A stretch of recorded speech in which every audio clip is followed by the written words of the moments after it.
Hi everybody, how you all doing? Here we are, collective worship again. Now then, I wonder if any of you know who Moses was. I'm sure you remember the story about Moses. I'm sure you can talk with your teacher in your class about Moses perhaps and find out what you actually remember.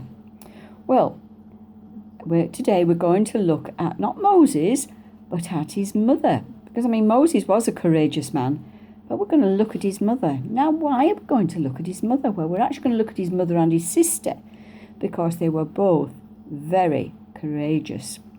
They had that value of courage. Well, we can find that story about Moses in Exodus. And we're going to look at how the mother and sister were courageous, what happened.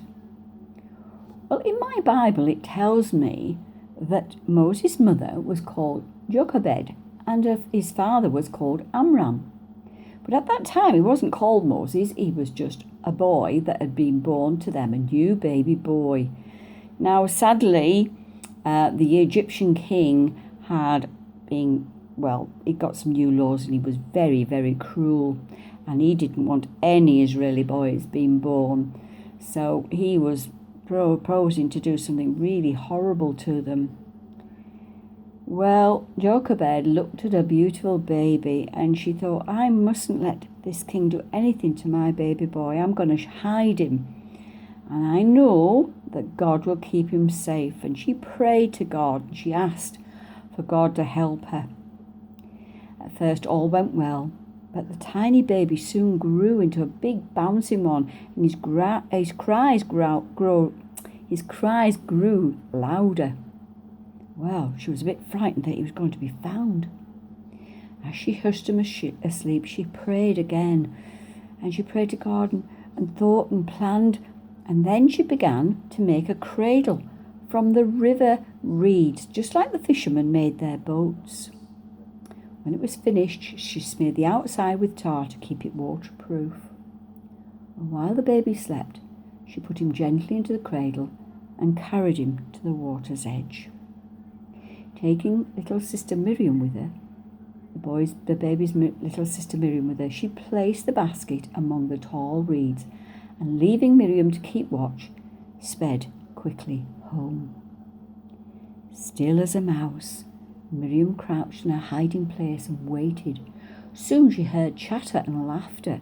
The princess, one of the many daughters of the Egyptian king, was coming to bathe in the water, and she was attended by her slaves.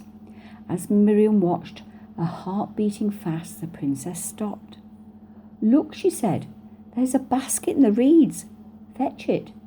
Her slaves waded in and picked up the basket and handed it to the princess. At that, the baby woke up and gave one look at the unknown face and burst into tears. Poor little thing, said the princess gently. He must be an Israelite baby. A kind look gave Miriam courage. She stepped forward. Would you like a nurse for the baby? She asked. Yes, said the princess, and Miriam hurried home and fetched her mother. The princess looked keenly at Jochebed, and then she said, take this baby and look after him for me. I will pay you. When he's older, he shall come to the palace and be brought up as my son. I shall call him Moses. Happily, Jochebed and Miriam carried the gurgling baby home. They needn't have worried who saw him now. God had kept this little baby, Princess had called Moses, safe. For a few more years, he was theirs to keep and care for. Well, as we saw, Mother made a plan to hide the baby, and Miriam, the baby's sister, helped her mother. What do you think the mother must have felt like when she put the baby, the basket, into the water? Do you think she was a little bit scared what might happen? Do you think that she didn't know whether he was going to survive, whether somebody would find him? I suppose that's why she asked Miriam to stay there, isn't it? Maybe she asked Miriam to stay there to see what would happen. But I think she was very, very courageous, don't you? Very courageous, looking after the little baby, hiding him away in a house and making sure that nobody found him. And I think Miriam was very, very brave as well, courageous as well. What do you think she might have felt when she saw Pharaoh's daughter, the princess, finding the baby? I wonder if she felt like running away. Do you think she had a lot of courage to step out and speak to an Egyptian princess? And do you think she was very clever at thinking of suggesting her mother as a nursemaid? I think it would have been a very, very good thing to do. She took the right path, didn't she? She didn't just run away. She saw what happened and she stepped forward so that her mother could end up with the baby to look after. Have there been any times when you've had to be brave or courageous? You see, because his mother had been had such courage to do what she did, Moses went on to play a big part in leading the Israelites out of slavery across the Red Sea and into freedom. And if you read about the story, remind yourself about the story, you'll see all the things there that will happen to him. And yes, he grew up in a palace, in the Egyptian palace, so he knew how all the things about the Egyptians.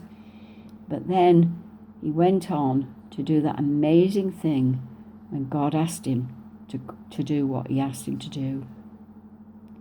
What do you think might have happened to the little boy if Moses' mother and sister hadn't been brave and imaginative? It might have got very, very hard to hide the little baby, mightn't it? Maybe it would have got too hard, and maybe something might have happened to the family for them disobeying the king. We don't know. But what we do know is that Jochebed made sure that she prayed to God, made sure she told God her problems, and then she took courage because she knew God would answer her prayer. Think about this. Every little act of courage, however small, can affect what happens in the future. Something to think about, isn't it? So, there we are. We've got Jochebed, and Amram, and we've got the little baby who's going to start being called Moses, and all that's going to happen to him.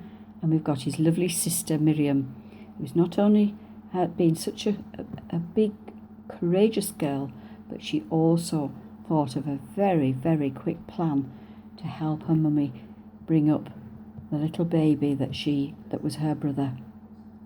Well, I hope you like that story, and I hope there's lots of questions there that you can talk about with your teachers.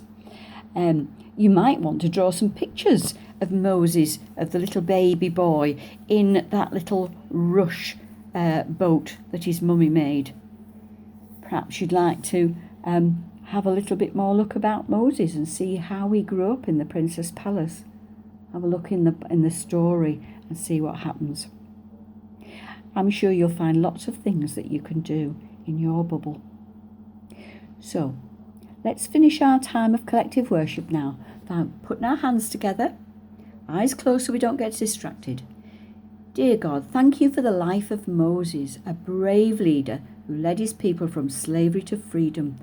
Thank you that this story starts with equally brave people, the courage of Moses' mother and his sister Miriam, who risked everything to save him.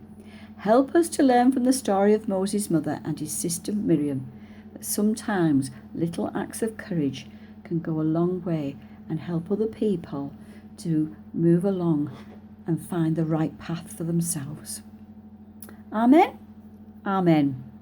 Thank you, boys and girls, for listening to me this day, and I hope that you're all keeping well, and I've been hearing lots and lots of good things again about you, so keep up all that good work. I think you're all tremendous. Don't forget what I tell you every time. JESUS loves you. Thank you, boys and girls. It's so lovely to be with you again. Look forward to being with you next week. Never know, maybe soon we'll be able to see each other properly. But for now, I just want to say bye, everybody. Bye, take care.